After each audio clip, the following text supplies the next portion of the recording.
তো সর্বোপরি নারীদেরকে ঘরে বন্দী করে রাখার বা ঘরে আটকে দেওয়ার একটা পায়তারা রাখার কোনো ক্ষমতা কোনো বাংলার বুকুত জন্ম নিছে? তুমি একটা কাঠাম, তোমার খিয়ে বন্ধ হয়ে রাখবো? আমি কত ঘন্টা কাজ করব, সারাদিন করো, সারা মাস করো, খার চুল ছিঁড়ে গেল।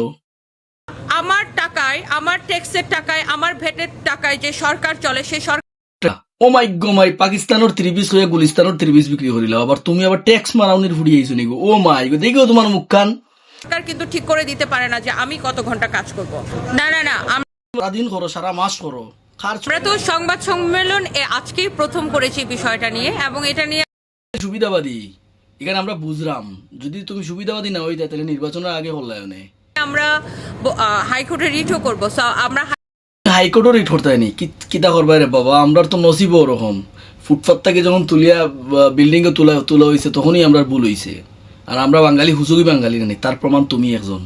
হাইকোর্টে রিট করার আগে আপনাদেরকে দেশের মানুষকে জানাচ্ছি, দেশের নারী সমাজকে জানাচ্ছি, এবং যেটা সব নারী হলোর হয়েছে লিডার হওয়ার চিন্তা ওটা, সব নারী হলোর দায়িত্ব তাই লইছেন। বাহ, চমৎকার গো, যা দিলে না। বিষয় ছিল, আপু বারবার বলতেছিল যে 5 ঘন্টা কাজের যে বিষয়টা ওনারা বলেছিলেন, দেখেন 5 ঘন্টা কাম নারীদেরকে নিব না, 3 ঘন্টা নিব, এটা জামাতর ব্যাপার, তার সরকারের ব্যাপার, সরকারে বুঝবো। কথা বুঝছো নি? তুমি খেয়ে নাক গলা ওরা, তুমি কোন আনকার উদ্যোক্তা হয়েছো গো? তুমি ছাড়া আর বাংলাদেশ কোনো নারী উদ্যোক্তা নাইনি, বালা উদ্যোক্তা নাইনি। তোমার মতো একটা নেগেটিভ সেন্সের উদ্যোক্তা কিতা হইতা মুখ খারাপ করিস না, যা আজকে রোজা মাস কিছু কইলাম না তোরে, যা। সর্বোপরি নারীদেরকে ঘরে বন্দী করে রাখার বা ঘরে আটকে দেওয়ার একটা পায়তারা চলছিল।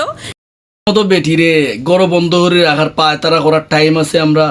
তোমার গাত গন্ধ করে যাও, গায়ে গন্ধ করে যাও, গাও গা পরিষ্কার করো, শরীর পরিষ্কার করো। গন্ধ। নারী কর্মজীবী নারী মানে কিন্তু শুধু চাকরিজীবী নারী নয়, সেখানে উদ্যোক্তা আছে, সেখানে ডক্টর আছে, সেখানে হচ্ছে যে ইঞ্জিনিয়ার আছে, সকল শ্রেণী, একজন আইনজীবী আছে, সেখানে কর্মজীবী মানে তুমি যদি মনে করো যে তুমি একজন কর্মজীবী নারী আর কেউ নাই, আমরা বাংলাদেশে বহুত কর্মজীবী নারী আছেন, এবং সভ্য ধার্মিক প্রত্যেক ধর্মের কর্মজীবী নারী আছে। হিন্দু ধর্মের আছে, খ্রিস্টান ধর্মের আছে, মুসলিম ধর্মের আছে, বৌদ্ধ ধর্মের আছে।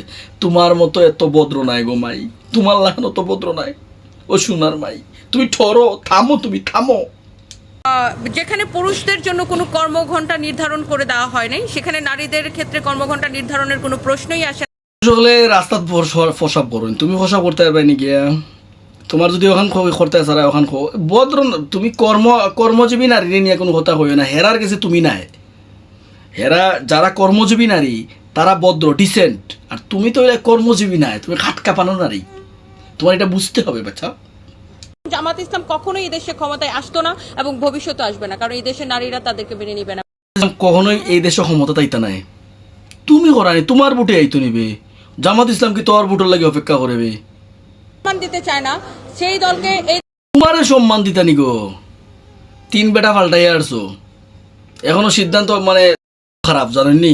আমরা যারে তারে মাথার উপরে তুলিলাই, তার প্রমাণটা হইলে ওটা। কথা বুঝছেন? যারে তারে মাথার উপরে তুললে এরকমই হয়।